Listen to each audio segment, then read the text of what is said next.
Salut à tous, aujourd'hui nous accueillons Fantôme et Gaïa, respectivement Fabien Fournier et Anne-Laure Jarnet. Mais maintenant Anne-Laure Fournier. Non plus. Non plus? Non, j'ai gardé mon nom. On a gardé les noms, oui. Alors, Subtilité. toujours Anne-Laure Jarnet. Anne-Laure Jarnet. Bon alors Fabien et Anne-Laure, parlez-nous de votre parcours, à tous les deux. Depuis quand? Depuis qu'il est tout petit, tu sais. Et oui, ça Alors, à fait l'âge de 14 3 ans ans, que je fais du film amateur. Et on va dire que ça a commencé à être connu 8 ans après, c'est qu'on a commencé en 2000, en 2008 on est passé sur No Life. Et là, petit à petit, ça a commencé à être connu grâce à plusieurs facteurs, No Life, le streaming, donc l'augmentation des connexions internet, ce qui fait que la vidéo est plus facilement accessible, etc. etc. Et aujourd'hui, on est en train de faire une trilogie suite à un crowdfunding et on est en train de faire le premier film. Voilà. Et d'ailleurs, on a tourné certaines images ici même, à Celles-sur-Cher. Au Geek Ferries. Voilà. On nous a permis de tourner dans le château. Et vraiment, là, pour avoir vu les rushs hier, ça pète. Mais alors Fabien et Anne-Laure, comment vous sont venus par exemple les personnages de Fantôme, Gaïa, Sparadrap J'avais entendu lors d'une ancienne édition des Geek Ferries, tu nous avais dit que tu avais l'intégralité du scénario de Noob dans ta tête. Oui, jusque les 5 saisons. L'intégralité c'est des checkpoints, c'est-à-dire que je sais d'où je pars, je sais jusqu'où je vais, je sais par quel point je dois passer obligatoirement. Mais après, je ne sais pas exactement comment je vais arriver d'un point à un autre. Ça dépend de qui est dispo, des possibilités. Par exemple, là, on a pu tourner dans un château. Hop, je m'adapte et je fais des scènes dans un château. C'est comme ça que j'aime bien travailler, quoi. Donc, puis les personnages. En fait, il faut savoir qu'on faisait du film amateur avant. On avait quand même fait Lost Level, on en était à 12 saisons, je crois, à 12 épisodes, je veux dire. Oui. Et quand on a terminé en fait Lost Level, on s'est demandé si jamais on allait continuer dans ce registre-là. On est resté dans le domaine des jeux vidéo en ligne. Et il y a certains personnages qui avaient été créés déjà au départ dans cette première licence, qu'on a récupéré, adapté un petit peu. Et ensuite, c'est en fonction évidemment des gens qui nous entourent. On s'inspire beaucoup de nos amis et de leurs petits traits de personnalité qu'on grossit à l'extrême. Et voilà, ça donne un effet comique et ça donne ces personnages-là. D'ailleurs, si je ne me trompe pas, en ayant visionné Lost Level, toi Fabien, tu incarnais déjà Fantôme et PA, tu incarnais déjà Tenshirok. Gaïa aussi, c'était le cas. Et Zell, c'était Zell le Blanc à l'époque, c'était pas Megazell. D'où le tabac de la première saison, qui est aussi une référence à Lost Level. Qui est aussi le même, parce qu'au début, quand on a commencé la saison 1 de Noob, on avait vraiment des costumes mais en kit, quoi. On a récupéré ceux de Lost Level, on a essayé de faire avec 3 bouts de ficelle. Donc c'est vrai que c'est drôle, quoi. Quand on regarde aujourd'hui avec le recul, on en est aujourd'hui à 5 saisons. Quand on voit les premières images, on fait oh là là, c'est dingue comme ça a bougé, quoi. C'est un reboot en fait, Noob est un reboot de Lost Levels, parce que Lost Levels, il y avait des trucs, on va dire, très sérieux et très comiques. Et on s'est dit, qu'est-ce qu'on fait? On regarde plutôt le côté comique ou sérieux? Et donc avec Noob, on s'est dit, on nous pardonnera plus facilement sur une chaîne comme No Life, comme on n'est pas acteur, le fait de faire de l'humour, parce que si on joue mal, limite ça servira l'humour, quoi.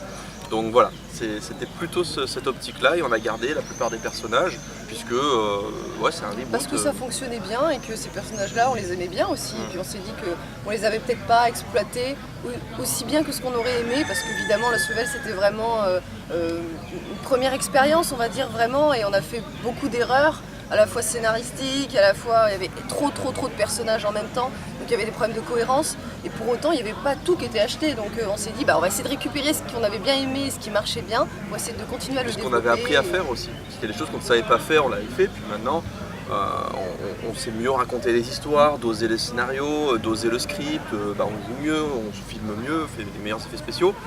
Et sans être parfait, ça reste amateur, mais ça permet aussi de faire d'autres thèmes et de s'améliorer, donc le reboot était intéressant. Et d'ailleurs, même je pense que les viewers, même les spectateurs ou les personnes qui regardent No Life, ont pu remarquer, je pense, l'évolution entre la saison 1, où on voit que c'est vraiment les débuts de Noob et du projet, à la saison 5 actuelle, où on voit que l'évolution des graphismes, du traitement de l'image et du son, qui est totalement différente. Dès qu'on a pu avoir du budget, et le budget on l'a eu grâce aux fans, puisque c'est eux qui financent eux-mêmes en fait la série qu'ils veulent voir, grâce à la boutique et grâce en fait aux goodies qu'ils achètent tout simplement. Ça nous a permis de changer déjà tout ce qui était matériel. Au fur et à mesure des saisons, on a progressé, on a acheté une perche, le son, on est passé à la HD. Les fonds verts, tout ça, le réflecteur, on est passé à la HD. Et puis évidemment les costumes, on a pu avoir recours quand même à des des artisans du cuir qui nous ont fait des vraies armures, des pièces uniques. Le costume que j'ai, moi, c'est une fan qui l'a fait, qui était dans une école de couture et qui avait besoin tout simplement pour finir son projet d'un thème. Et elle m'a demandé mes mensurations, je lui ai transmis et à la fin, elle m'a offert la robe. Donc, et ensuite, j'ai construit le costume autour de cette robe. J'ai fait appel au Chant des Louvres, où ils sont des artisans du cuir et ils font des choses magnifiques. Et d'ailleurs, on les a gardés pour la trilogie, pour le film. Et il y a plein d'autres artisans. Il y a également Howard qui fait l'atelier fantastique.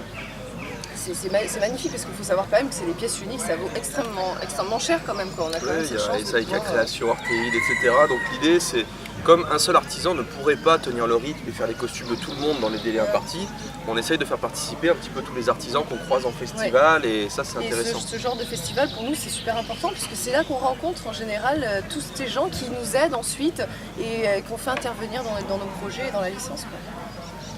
Mais d'ailleurs, mis à part la licence Loop, que tout le monde connaît très bien, je sais que par exemple tu as d'autres projets, par exemple des émissions comme Geek of the Dead présentées par Frédéric, Sparadrap. Tu as aussi le blog de Gaïa. Oui, il y a.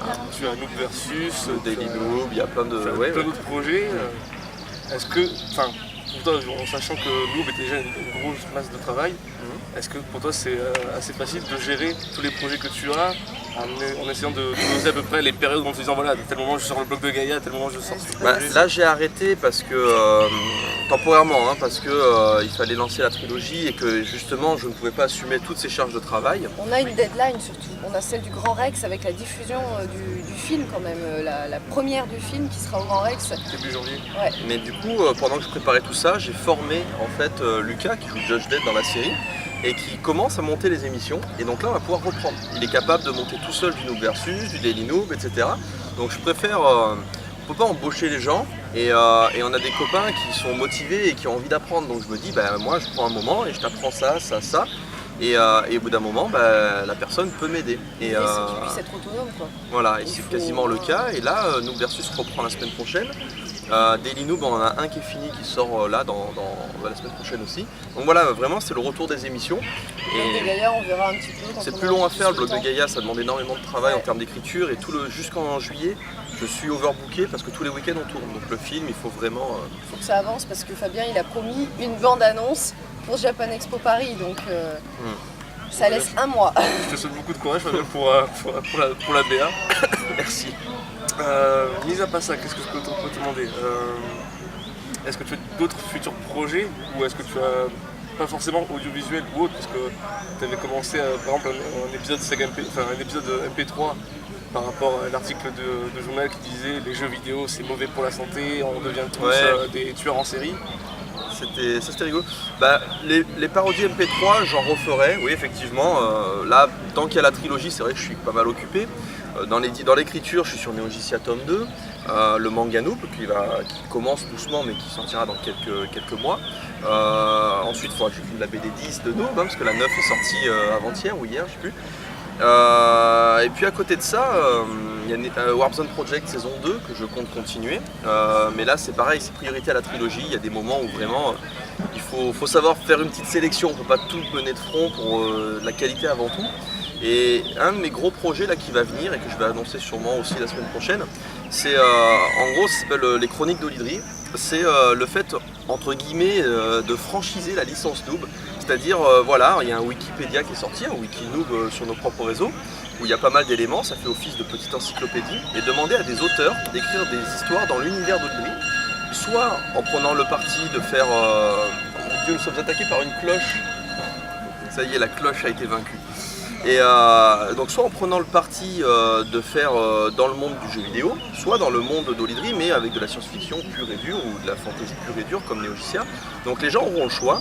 Alors ça sera soit de la fanfic, si jamais ce sont des gens qui n'ont pas le niveau pour avoir l'étiquette officielle, mais d'autres personnes pourront le faire. Ils n'auront pas le droit d'utiliser les personnages de Gaïa, Sparadrap et tout ça, je suis le seul à pouvoir les utiliser, mais ils peuvent créer des guildes, des personnages, ils peuvent créer des éléments et raconter leur aventure dans le monde d'Olydri, dans des endroits qu'on n'a jamais vus, ou je sais pas, mais en tout cas, la porte est ouverte. Donc voilà, ça sera une annonce qui sera faite la semaine prochaine, mais que je commence déjà à faire chez toi.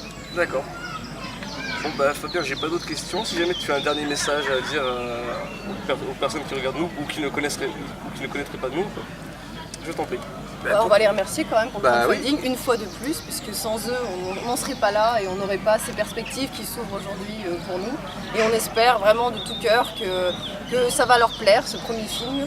Et voilà, parce qu'on va faire tout notre possible pour que ce soit à la hauteur de leurs espérances. Voilà, on a vadrouillé en France, on a tourné à Fécamp en Normandie, là on est du côté de Celles-sur-Cher. On a subi le vent, la pluie.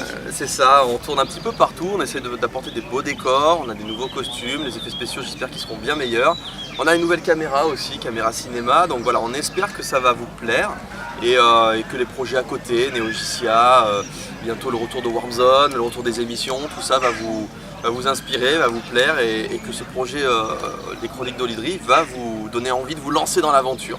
Voilà. Allez, merci beaucoup et puis à très bientôt. À bientôt. À bientôt tout le monde.